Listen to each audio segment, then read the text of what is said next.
Hello farmers, இன்னைக்கு வீடியோவில் எதை பற்றி போகிறோம்னா மல்டிப்ளெக்ஸ் பிராண்டை சேர்ந்த மகாபால் அப்படிங்கிற ஒரு பயோஸ்டிமுலண்ட்டை பற்றி தான் பார்க்க போகிறோம்.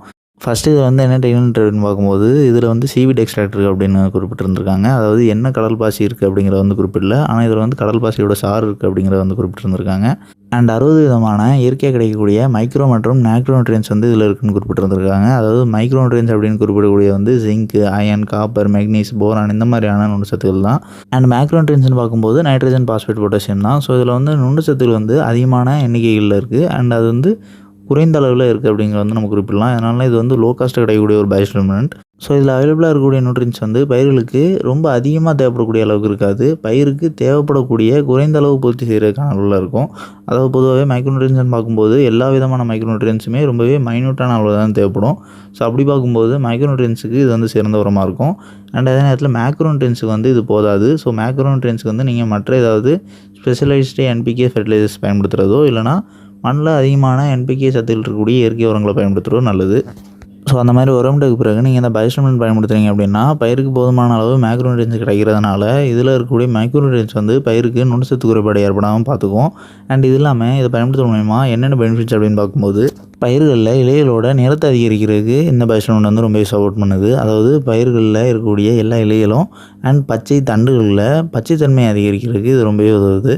எதன் மூலயமா அப்படின்னா அதிகமான ஒளிச்சேர்க்கை நடக்க வைக்கிறது மூலயமா. ஸோ இந்த மாதிரி ஒளிச்சேர்க்கை அதிக அளவு நடக்க வைக்கிறது மூலயமா இந்த பயோஸ்டிமுலண்ட் வந்து பயிர்களில் நேரடியாக பூக்கள் அதிக அளவு பூக்கிறதுக்கு உதவுது. அதாவது பயிர் வந்து வெஜிடேட்டிவ் ஸ்டேஜ்லேருந்து நார்மலாக ஃப்ளவரிங் ஸ்டேஜுக்கு கன்வெர்ட் ஆகும்போது மொட்டுகள் வந்து அதிகமான அளவில் இருக்கும். ஸோ அந்த மாதிரி மொட்டுகள் அதிகமாக எடுக்கக்கூடிய டைமில் வந்து இது வந்து ரொம்பவே சப்போர்ட்டிவாக இருக்குது. ஸோ கூடுதலான பூக்கள் உற்பத்தி கொண்டு வரதுக்கு. ஸோ இதன் மூலயமா நமக்கு வந்து மகசூல் அதிகமான அளவு கொண்டு வரதுக்கு இது வந்து வழிவகுக்குது.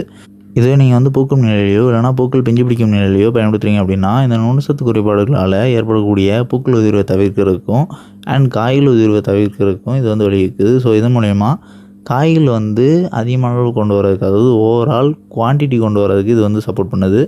ஸோ இந்த மாதிரி நிலையில் இல்லாமல் ஓவராலாக ஃப்ரூட் செட்டிங் எல்லாம் முடிஞ்சதுக்கு பிறகு காய்கள் மட்டுமே இருக்கக்கூடிய பயிர்களுக்கு நீங்கள் பயன்படுத்துனீங்க அப்படின்னா அந்த ஃப்ரூட்டோட குவாலிட்டியை அதிகரிக்கிறதுக்கு, அதாவது அதோட வளர்ச்சியாக இருக்கட்டும் இல்லைனா அதோட நிறம், சுவையாக இருக்கட்டும், இந்த மாதிரி இது எல்லாத்தையுமே அதிகரிக்கிறதுக்கு இந்த பயோஸ்டிமுலண்ட் வந்து சப்போர்ட் பண்ணுது. ஸோ நம்ம குறிப்பிட்றது எல்லாமே இது பண்ணக்கூடிய செயல்பாடுகள் தான். அதாவது இதில் இருக்கக்கூடிய மேக்ரோ நியூட்ரியன்ஸும் மைக்ரோ நியூட்ரியன்ஸ் மூலயமா பயிர்களில் ஏற்படக்கூடிய வளர்ச்சி மாற்றங்கள் தான். ஸோ ஓவராலாக பார்க்கும்போது இந்த பயோஸ்டிமுலண்ட் நம்ம பயன்படுத்துகிற மூலயமா பயிர் வந்து ஒரு வீரியமான தன்மையோடு வளரும். ஸோ ஆரோக்கியமாகவும் வளரும். எந்த ஒரு பூச்சி, புழு, பூஞ்சான நோய் தாக்குதல் ஏற்படாத அளவுக்கு நீங்கள் பயிரை பாதுகாக்கும் பட்சத்தில் பயிரோட ஆரோக்கியத்தன்மை வந்து அதிகமாக இருக்கும் இயற்கையாகவே.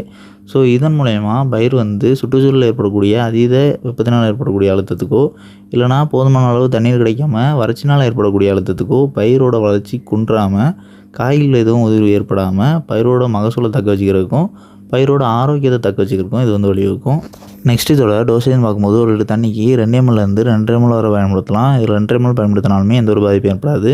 அண்ட் முடிஞ்ச அளவு ஸ்ப்ரே பண்ணும்போது இலைகளுக்கு இருபுறமும் நினையும்படி ஸ்ப்ரே பண்ணுறது நல்லது. ஸோ அப்படின்னா நம்ம குறிப்பிடக்கூடிய பயன்கள்லாம் முழுவதுமாக உங்களோட பயிர்களுக்கு கிடைக்கும். அதாவது 100% கிடைக்கும்.